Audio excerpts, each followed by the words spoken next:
Friends, கடைகளில் கிடைப்பது போலவே அருமையான கல்யாண முருங்கை வடை ரெடி.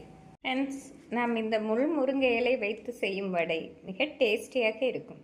ஃப்ரெண்ட்ஸ், எங்கள் தோட்டத்தில் உள்ள முள் முருங்கை மரத்தில் உள்ள இலையையே பறித்து நாம் வடை சுட்டு விடலாம். நாம் வீட்டில் ஒரு தொட்டியில் வைத்து வளர்த்தாலே மிக அருமையாக வளர்ந்து வரும். முள் முருங்கை மரத்தில் முள் இருந்தாலும் இலையில் நமக்கு முள் இல்லாமல் அருமையாக இருக்கும். நாம் சிசர்ஸ் வைத்து கட் செய்து இலையை பறித்து கொள்ளலாம்.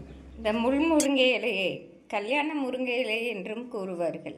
ஃப்ரெண்ட்ஸ், நாம் முள் முருங்கை வடை செய்வதற்கு 1 கப் புழுங்கல் அரிசியை 2 மணி நேரம் ஊற வைத்து விடலாம். குறைந்தது 2 முதல் 3 மணி நேரம் ஊறினால்தான் வடை நன்றாக வரும். பொதுவாக முள் முருங்கை வடை விற்பனை செய்பவர்கள் மேலே ஒரு பொடி தூவியே நமக்கு கொடுப்பார்கள். அந்த பொடியை நாம் இப்பொழுது ரெடி செய்து விடலாம். மிக குறைவாக எண்ணெய் ஊற்றி விடலாம். எண்ணெய் ஊற்றாமலும் நாம் வறுக்கலாம். நாம் 1 ஸ்பூன் முழு உளுந்து சேர்த்து விடலாம். உளுந்து நன்றாக சிவந்து வறுபட்டு வரவும் நாம் 1 ஸ்பூன் மிளகு சேர்த்து விடலாம். ஃப்ரெண்ட்ஸ், இந்த அளவு உளுந்து வறுபட்டு வரவும் நாம் 1 ஸ்பூன் மிளகு சேர்த்து விடலாம். இதனுடன் 1 ஸ்பூன் ஜீரகம் சேர்த்து விடலாம். ஜீரகம் பொரியவும் காய்ந்த மிளகாய் 3 சேர்த்து விடலாம். மிளகாய் பொரியவும் 1 கப் பொரிக்கடலை சேர்த்து விடலாம். பொரிக்கடலை சேர்த்து 1 நிமிடம் வறுபடவும் நாம் இறக்கி விடலாம். நாம் ஆறவும் மிக்சி ஜாரில் அரைத்து எடுத்து விடலாம். நன்றாக ஆறவும் சிறிது உப்பு சேர்த்து அரைத்து எடுத்து விடலாம். ஃப்ரெண்ட்ஸ், முள் முருங்கை வடையில் தூவும் பொடி அருமையாக ரெடியாகிவிட்டது. ஃப்ரெண்ட்ஸ், நாம் அரிசி மாவுடன் அரைப்பதற்கு முன் தனித்தனியாக இலையை பிரித்து எடுத்து விடலாம்.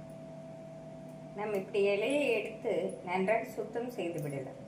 நாம் இப்படி நன்றாக சுத்தம் செய்து அரிசியுடன் சேர்த்து அரைத்து விடலாம். நாம் மெலிதான இலையாக இருப்பதால் அப்படியே போட்டு விடலாம். ஃப்ரெண்ட்ஸ், அரிசி 2 மணி நேரம் நன்றாக ஊறிவிட்டது. ஃப்ரெண்ட்ஸ், குறைந்த அளவு அரிசி என்பதால் நாம் மிக்சி ஜாரிலே அரைத்து விடலாம். அதிக அளவு போட்டோம் என்றால் கிரைண்டரில் அரைத்து எடுத்து விடலாம். நாம் அரிசி அரைக்கும் போதே முள் முருங்கை இலையும் சேர்த்தே அரைத்து விடலாம். தண்ணீர் எதுவும் சேர்க்காமல் கெட்டியாக அரைக்க வேண்டும். தண்ணீர் தேவைப்பட்டால் குறைவாக தெளித்து அரைத்து விடலாம். ஃப்ரெண்ட்ஸ், இந்த அளவு கரகரப்பாக அரைத்த பின் இதனுடன் 1 ஸ்பூன் ஜீரகம், 1 ஸ்பூன் மிளகு, 2 பல் பூண்டு, நாம் அரைக்கும் பொழுது தூள் உப்பு சிறிது சேர்த்து அரைத்து விடலாம். நாம் மிக குறைவாக தண்ணீர் சேர்த்து மீண்டும் ஒரு முறை நன்றாக அரைத்து எடுத்து விடலாம். இந்த அளவு கெட்டியாக அரைத்த பின் நாம் வடை போட்டு விடலாம். நாம் வடை போடுவதற்கு முன் கைகளில் எண்ணெய் தடவி சிறு உருண்டைகளாக போட்டு கைகளில் மெதுவாக தட்டி இந்த அளவு தடிமன் சரியாக வரும். நாம் கடாயில் எண்ணெய் நன்றாக காயவும் வடையை போட்டு விடலாம்.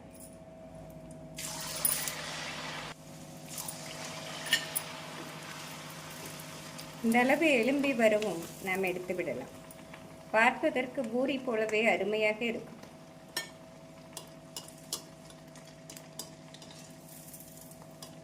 நாம் மழை நேரங்களில் மாலை வேளையில் இப்படி செய்து கொடுத்தால் ஹெல்த்தியானதாக இருக்கும்.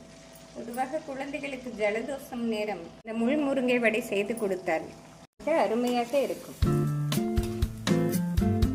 ஃப்ரெண்ட்ஸ், கடைகளில் கிடைப்பது போலவே அருமையான கல்யாண முருங்கை வடை ரெடி.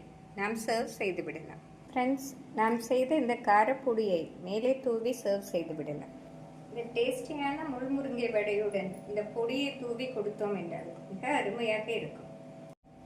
குழந்தைகள் பெரியவர்கள் அனைவருக்கும் பிடித்த மாதிரி இருப்பதோடு மிக ஹெல்த்தியானதாகவும் இருக்கும்.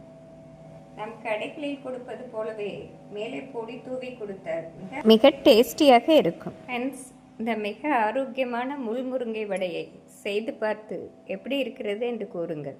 Thank you friends.